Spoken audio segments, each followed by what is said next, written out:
What do you think is the most important thing that most people are overlooking when it comes to building a relationship? You want to ask me that? Yeah. God. Why you feel that way? What you mean why I feel that way?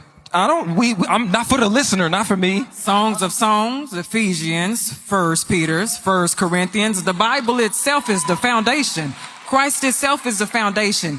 You need to know how to steward that relationship, and the Bible is your manual to be able to do so. So you bring God in first. When God is the center of anyone's marriage, that's where the success is going to be, because that's where your self-control is going to be. That's where your discipline is going to be. That's where your stewardship is going to be. That's where your grace is going to be. That's where your compassion is going to be. That's where your partnership is going to be. That's where your companionship is going to be.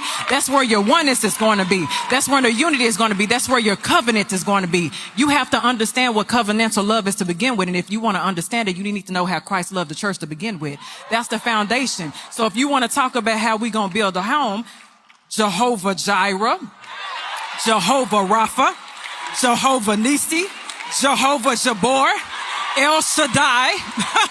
Shall we keep on going? Yeshua, Jesus Christ. Shall we keep on going about how you can do this? Because I can take y'all to church, but I'm not going to take y'all to church today. I promise you I won't. Because when you need healing in your marriage, you got to call on Jehovah Rapha. When you don't know how to heal your marriage, when you go through sicknesses, or when the head of your marriage comes under attack from temptation and things like that, you're going to know who to call on. When you're in battle and you need a victor to come through, when you need a conqueror to come through, when you need a mighty strong hand to come through, you're going to call on Jehovah Jabor. You're going to call on Jehovah Nisi. So that is how you build the foundation. So that way, you know, if you are a wife, you know not how to be quarrelsome, not how to have strife. You know how to bring balance. As a man, you know how to serve, because Jesus Christ was a servant. So if y'all want to know how to build your home, put Christ in the center of your home, and I guarantee you that's how the marriages were successful.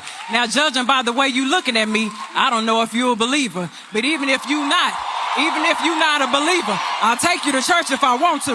Because even if you're not a believer, guess what? For the people who not my believer, you wouldn't be here had it not have been for Christ. Had it not have been for the blood that was shed on Calvary for your salvation to begin with.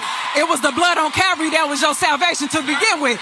You wouldn't be here if it wasn't for him. So therefore, you won't have a relationship if it ain't for him. Wow, she said it all. The long and short of it is, involve God in your relationship journey. Involve God in your marriage. Don't take God out. Don't depend on your intellect. Don't depend on your wisdom. Make Christ the center of your marriage. And honestly, your relationship/marriage will be better for it.